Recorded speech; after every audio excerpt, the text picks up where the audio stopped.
Hello बच्चों, so let's read this question.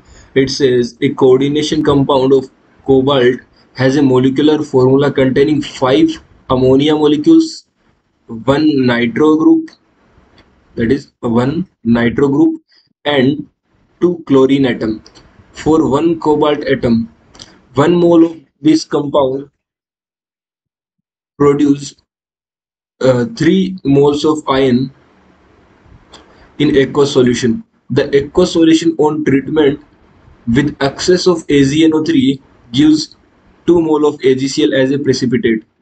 The formula of this complex would be.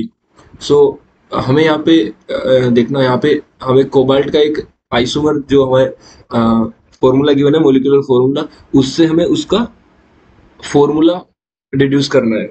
So first of all यहाँ पे हमारे पास use होने वाले की कॉन्सेप्ट की बात करते हैं. सो जो की कॉन्सेप्ट यहाँ पे यूज होने वाले उसकी बात करते हैं. देखना, हमें कंपाउंड का फॉर्मूला निकालना है. फॉर्मूला क्या होगा, तो उसके लिए हमें क्या देखना पड़ेगा. देखना, हमें यहाँ पे गिवन है कि कंपाउंड में सबसे पहले हम लोग फॉर्मूला कैसे निकालेंगे कि उसका कोऑर्डिनेशन नंबर देख लेंगे यहाँ पे कि 5 अमोनिया है और 1 नाइट्रो ग्रुप है. ठीक है, उसके बाद में 2 क्लोरीन है. तो कंपाउंड में है क्या क्या, पहले वो लिख लेते हैं. कंपाउंड का जो आइसोमर का फॉर्मूला है वो लिख लेते हैं पहले. कोबाल्ट है, उसके साथ में 5 अमोनिया के मॉलिक्यूल है. उसके बाद में यहाँ पे हमारे पास एक नाइट्रो ग्रुप है NO2, और उसके बाद में हमारे पास 2 क्लोरीन है, दैट मीन्स Cl2 हो गया. ये हमारे पास है. अब इसमें से हमें बताना है. अब देखो हम लोग, ये पहली बात हमें गिवन है. अब यहाँ से हमें रिएक्शन देखनी होगी. तो पहले ये क्या बोल रहा है कि 1 mole of this compound produce 3 mole of ions. अब देखो इसका पहला हम लोग जो पॉइंट है उसके बारे में बात करते हैं कि इसका 1 मोल 3 आयन प्रोड्यूस करता है. 3 आयन प्रोड्यूस कब होगा, जब यहाँ पे हमारे पास जो कॉम्प्लेक्स बनता है उसमें ब्रैकेट के बाहर 2 आयन रहे होंगे. मतलब यहाँ पे 2 है, यहाँ पे 2 आयन है बाहर बाहर की साइड, यहाँ पे 2 आयन होंगे, तभी तो 3 आयन प्रोड्यूस करेगा. तो हमें सबसे पहले ये पता होना चाहिए कि यहाँ पे जो अंदर वाले होते हैं कॉम्प्लेक्स के अंदर वाले, ये यहाँ पे जो भी आयन्स होंगे वो नॉन आयनाइजेबल रहते हैं. ये नॉन आयनाइजेबल रहते हैं, ये आयनाइज नहीं होते. So this is non ionisable. जो कोऑर्डिनेशन स्फीयर के अंदर रहते हैं वो नॉन आयोनाइजेबल रहते हैं. ठीक है, एक बात. उसके बाद में हमारे पास यहाँ पे जो रहेंगे, जो हम लोग बोलते हैं इसको आयोनाइजेशन स्फीयर में रहेंगे out of the coordination sphere, वो आयोनाइजेबल रहते हैं. आयोनाइजेबल, अगर ये आयोनाइजेबल है तो ये आयोनाइज हो जाएंगे. तो अब देखना, यहाँ पे हमें बोल रहा है 3 आयन दे रहा है, दैट मीन्स 2 हमारे पास बाहर रहे होंगे. तो 2 बाहर रहेंगे, तो यहाँ पे देखो टोटल 2, एक 3 और 5, 8 है. 8 में से 2 बाहर रहे होंगे, दैट मीन्स 6 अंदर रहे होंगे. दैट मीन्स यहाँ से हमें पता चल गया कि coordination number of the complex. So यहाँ से हम लोग बोल सकते हैं कि कोऑर्डिनेशन नंबर कितना रहा होगा, हमारे पास 6 रहा होगा. ठीक है, पहली जो रिएक्शन है उससे हम लोग कोऑर्डिनेशन नंबर डिड्यूस कर लिया. उसके बाद में ये बोल रहा है कि ये एक बात होगी. उसके बाद में the aqueous solution on treatment with excess of AgNO3, मतलब AgNO3 के साथ जब हम लोग रिएक्शन करवाए हैं सेकंड स्टेप में, सो रिएक्शन विद AgNO3.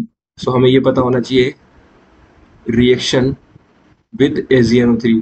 अब AgNO3 के साथ जब रिएक्शन करवाते हैं तो हमारे पास अगर कॉम्प्लेक्स के बाहर, दैट मीन्स आयनाइजेशन स्फीयर में अगर जो जो Cl प्रेजेंट होगी वो उसके साथ, उस Cl के साथ मिलके AgCl का व्हाइट PPT बनाएगा.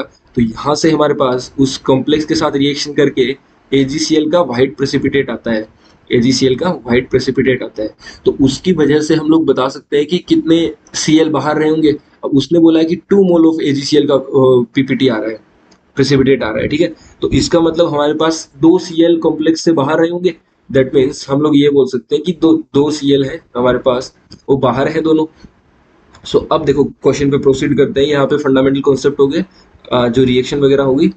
अब जो हमारे पास मेटल रहा होगा, मेटल के साथ में देखो अमोनिया तो कभी भी हमारे पास बाहर, दैट मीन्स वो तो न्यूट्रल लिगेंड है तो वो हमेशा अंदर ही रहेंगे. तो NH3 का होल 5 ये तो अंदर ही रहेगा. ठीक है, उसके बाद में हमारे पास है एक NO2 लिगेंड है. अब देखो मुझे नहीं पता NO2 बाहर रहा होगा अंदर रहा होगा, लेकिन हमें पता है कि इसकी जो रिएक्शन हम लोग जब करवाते हैं AgNO3 के साथ, तो 2 AgCl के हमें प्रेसिपिटेट मिलते हैं. अब 2 AgCl के प्रेसिपिटेट कब मिलेंगे, जब 2 Cl2 बाहर रहे होंगे.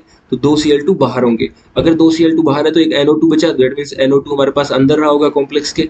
अब देखो NO2 अंदर रहा होगा, ये हो गया। अब NO2 अंदर है, अब इसकी रिएक्शन वो सेकंड स्टेप में बोल रहा है कि AgNO3 के साथ करवा रहे हैं, तो देख लो AgNO3 के साथ जब रिएक्शन करवाएंगे तो यहाँ से AgCl के दो पीपीटी, दो यहाँ पे दो प्रेसिपिटेट बन जाएंगे ना। कैसे बनेंगे देखो, 2 AgCl बन जाएंगे, AgCl 2 बन जाएंगे, और प्लस जो कॉम्प्लेक्स है वो ऐसा कैसा आ जाएगा, देखो कॉम्प्लेक्स कैसा आएगा, CO NH3 का होल 5। ये इसकी रिएक्शन हो जाएगी हमारे पास NO2, और इस पे चार्ज आ जाएगा हमारे पास 2+, क्योंकि 2 Cl चले गए ना, तो उसकी वजह से ये हमारे पास बैलेंस्ड इक्वेशन हो गई। अब हमें इसका फॉर्मूला ही तो बताना था, तो फॉर्मूले में 5 तो NH3 होंगे, एक NO2, तो जिसमें 5 NH3 और NO2 और 2 Cl बाहर रहे होंगे। ये देखो 2 Cl बाहर, NO2 NH3 5, तो हमारे पास C वाला ऑप्शन जो है एकदम करेक्ट ऑप्शन हो जाएगा। So the final answer of this question will be option C। I hope you all will understood it very well. Thank you very much, all the best.